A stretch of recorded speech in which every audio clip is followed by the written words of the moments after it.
Alors, je suis un peintre, je suis marocain et ça fait presque 30 ans que je suis peintre. Et donc, voilà.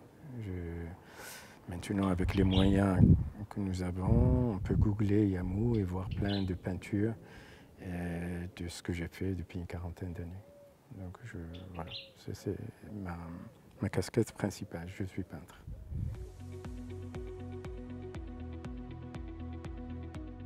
Alors, j'ai eu une formation un peu particulière. J'ai eu mon bac au Maroc. J'ai fait un bac scientifique, puis je suis parti en France faire des études de biologie. Et après, qui se sont transformées en études de sociologie, et puis pour finir, en fin de compte, en peintre. J'ai toujours fait de la peinture depuis le début. C'est quelque chose qui m'a toujours, depuis que je me souviens, j'ai toujours peint, dessiné. Mais j'ai grandi dans un milieu où ce n'était pas pensable pour moi de la carrière d'artiste. C'était pas dans mon environnement, donc je ne pensais même pas à ça. Je pensais qu'il fallait faire un métier, apprendre des choses. Et puis au fur et à mesure que j'avançais dans l'âge, je continuais à pratiquer mon art. Et à un moment, ça s'est imposé. C'était exactement ça que je voulais faire. Et donc j'ai mis de côté tout le reste et je me suis consacré à la peinture.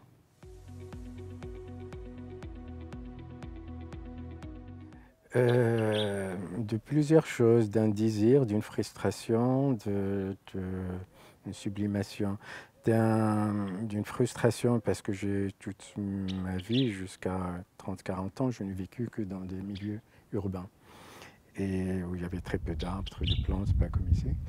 Et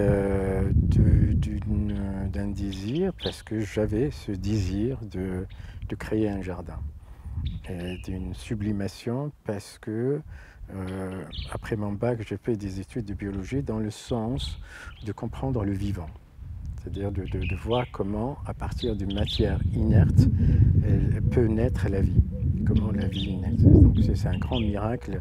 Quand on voit le cosmos, c'est la seule planète, à notre connaissance, où le vivant existe. Il y a vraiment une vie.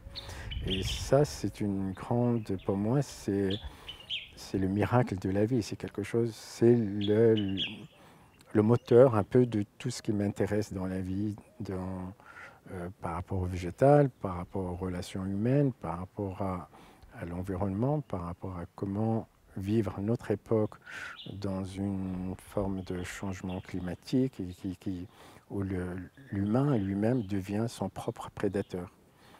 Et ça donne un ensemble de positions dans la vie, comment être dans ce monde et comment faire en sorte que les choses bougent à mon échelle.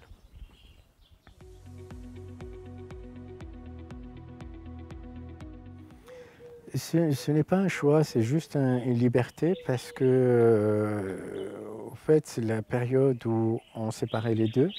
C'est une période très courte dans l'histoire de l'art et ça a été juste parce qu'il y avait un mouvement dans les années, entre les années 30 et nos jours, où il y a une abstraction pure et il y a une figuration pure. Mais pendant très longtemps, l'humain à fonctionner avec les deux sans faire cette séparation. Et c'est juste une question d'historien de l'art. Pour moi, je n'ai pas l'impression de franchir un tabou ou quelque chose. C'est juste, je peins, je le fais à ma façon. On a la chance de vivre, d'avoir vécu le 20e et le 21e siècle où toutes ces choses-là, toutes ces barrières, ils ont sauté. On peut peindre comme on veut, comme un enfant, comme on peut peindre comme un grand maître de la Renaissance. L'essentiel, c'est que cette peinture qu'on fait soit porteuse de sens. Peu importe comment on le fait, on peut mettre un point sur une toile ou ne pas mettre de point du tout, mettre juste un monochrome ou faire quelque chose d'hyper sophistiqué. Les deux se valent si ils ont quelque chose à dire. S'ils ont quelque chose à dire, elles ont toutes les deux leur place et leur importance. Des branches, oui. Les branches, c'est des gestes. En fait, c'est un geste qu'on peut tracer comme une peinture gestuelle et que en tant que peintre, tous les peintres qui ont fait une peinture gestuelle, il y a un élan de vie qui dégage quand on fait. Il y a une nervosité, il y a quelque chose de sincère, de spontané. Je fais le parallèle avec une branche d'un arbre. La branche d'un arbre, elle est sincère et spontanée parce qu'elle va toujours dans le sens de la lumière. Tous les arbres, toutes les branches vont vers la lumière. Toutes les plantes cherchent la lumière. Et donc, quand il y a une branche qui pousse, à part les modifications des humains, et qui font des bonsaïs, on oblige les plantes, un peu comme domestiquer des animaux sauvages. Donc, c'est le synonyme de cette gestualité qui peut être dans la peinture, mais elle est exprimée à travers un élément connu végétal qui est la branche.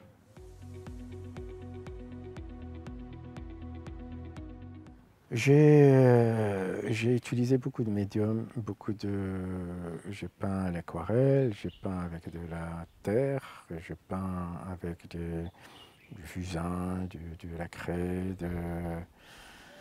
j'ai fait des sculptures. Mais je dois avouer que récemment, je me suis concentré un petit peu à la peinture à l'huile pour réduire encore une fois le champ de recherche. Mais bon, ça m'arrive encore de faire des dessins. J'utilise de moins en moins de l'acrylique parce que c'est pas quelque chose qui m'est... Je pense que, à mon niveau, ça manque quelque chose dans la profondeur, dans le rendu. Il y a un côté qui est un peu restreint dans le temps. C'est une peinture qui sèche très vite. Et moi, j'aime bien travailler sur le frais. Et modifier les choses 3 heures, 5 heures, voire 12 jours après, quand il ne fait pas très chaud. Et j'aime bien cette lenteur. Et donc je travaille de plus en plus avec la peinture à l'huile. Mais bon, je ne m'interdis pas de toucher à l'acrylique. C'est simplement une question je suis plus à l'aise, c'est plus proche de mon rythme et de ma façon de travailler.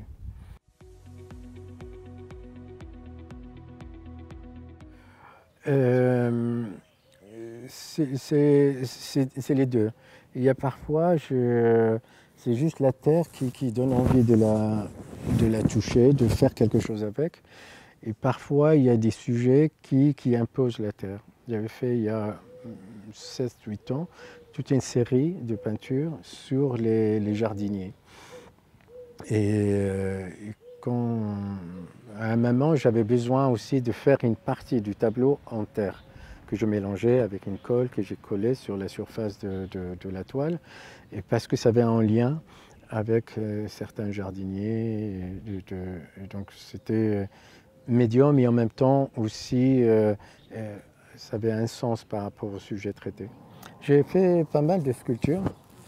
J'ai fait de la gravure, j'ai fait du dessin, pas mal. Je n'ai jamais touché à la photo, mais j'ai fait de la lithographie, j'ai fait de sérigraphie, de la sculpture. J'ai fait des sculptures qui étaient assez particulières, où j'ai essayé de faire pousser des plantes vivantes. Et donc l'ensemble est devenu la sculpture, et c'était des sculptures changeantes, comme c'est des plantes vivantes. Donc, et ça dépendait de la personne qui avait les sculptures, soit la personne qui les a achetées ou qui les expose. Donc il fallait les exposer à la lumière, et les arroser, faire en sorte qu'ils n'aient pas trop d'eau, pas trop d'humidité, pas trop de sécheresse. Et donc c'était intéressant de voir comment l'œuvre bouge et se transforme en fonction de l'interaction qu'elle a avec la personne qui en est responsable. C'était une expérience qui m'a beaucoup plu.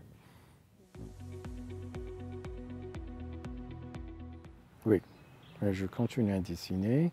Et le dessin, c'est l'origine en fait. Je pense que la peinture a commencé par un dessin, par un trait. C'est comme ça qu'on a découvert qu'on a cette capacité à donner forme à des choses.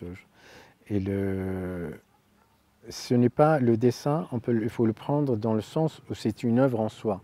Ce n'est pas quelque chose de préparatoire pour une peinture.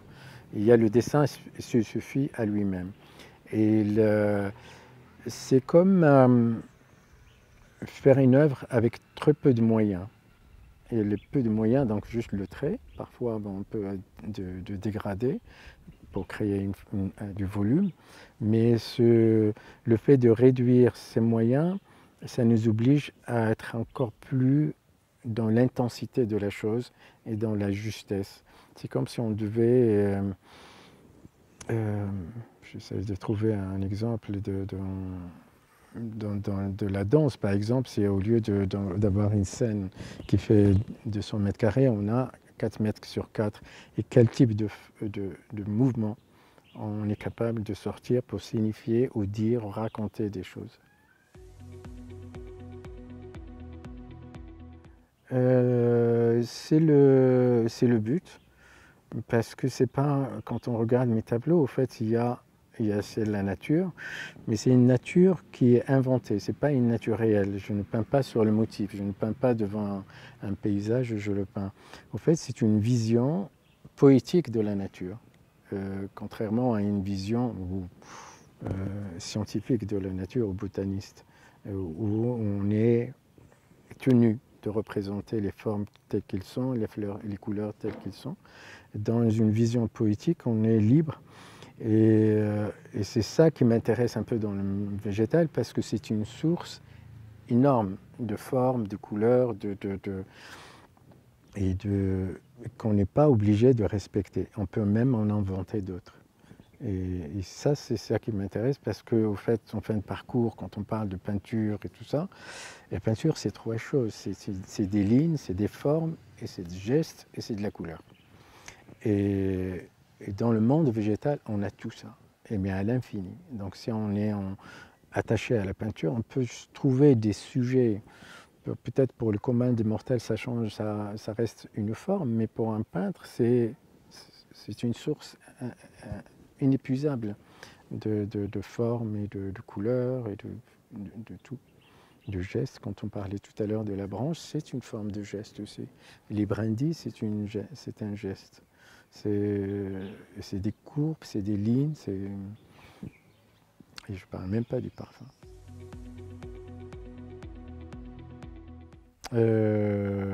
Oui. Alors, j'avais fait une petite série sur... Bon, vous allez me dire, c'est encore Je travaillais sur le mot champ, un champ. Un champ, dans la langue française, ça peut être un champ de blé, ça peut être un champ de bataille, ça peut être un champ d'honneur, ça peut être il y a un endroit, un jardin en France qui s'appelle le champ de Mars.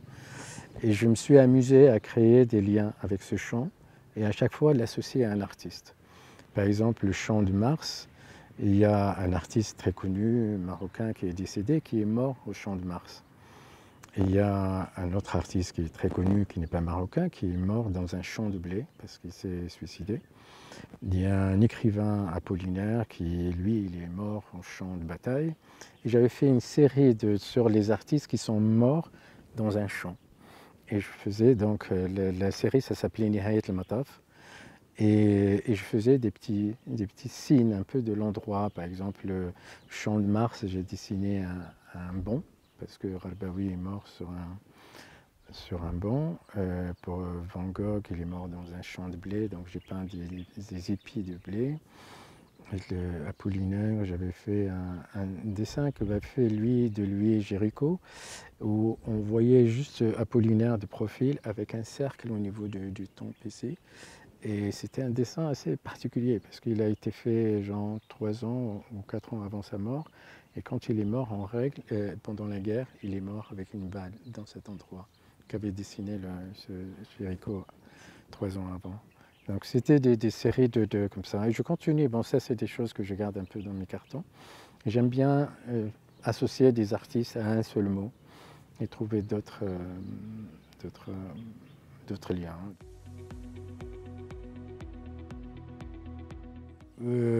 Ceux que je montre en galerie. Mais je m'amuse un peu dans l'atelier à faire des petites choses selon l'humeur du moment, selon ce que j'ai envie de faire, et parce qu'il y a certaines choses miniatures, je ne peux pas les faire sur 2 mètres par 2, donc je m'applique à les faire sur des petits formats. Mais c'est vrai que dans les galeries, tout ça, ça a plus de présence. Mais les petits formats sont plus intimes. Ils ne sont presque pas publics, c'est plus adapté à un livre d'artiste ou un carnet d'artiste ou des choses que je garde dans mes tiroirs qui sont plus... Et les grands formats, ils ont un autre avantage, il y a une implication du corps. Quand je fais des petits formats, je suis assis et je suis comme un écrivain. Quand je fais un 2 mètres par 2, je ne suis plus un écrivain, je suis un danseur. Il y a le corps qui s'implique, il y a réellement une interaction du corps avec la toile. Et donc ça dépend du moment. Il y a des moments où j'ai envie d'être physique, il y a des moments où j'ai envie juste d'être un peu plus dans une forme d'intériorité. Alors, en ce moment, je travaille sur un projet qui serait entre la peinture et la chimie, où j'ai envie de créer un monde végétal à partir de réactions chimiques. Mais pas dans des tubes à essai, mais plutôt sur une surface, mélanger des produits. Et quand on obtient des réactions, je suis en train d'expérimenter des choses pour que la réaction, la forme que ça crée, qui est issue de cette réaction chimique, puisse ressembler de près ou de loin à des formes végétales. Pas avec ce travail-là parce qu'il est trop récent, je ne sais pas, théoriquement je suis très avancé, mais techniquement je suis au tout début. Il y a une exposition plutôt collective qui va avoir lieu au mois d'avril dans un musée en Amsterdam qui s'appelle Cobra. Avec des artistes marocains depuis les années 50 jusqu'à nos jours, pour montrer qu'il y avait une autre forme de modernité dans ce pays et comment cette modernité issue des pays du Sud a pris forme et qu'est-ce que ça a donné de différent par rapport aux autres modernités qu'on trouve en Occident.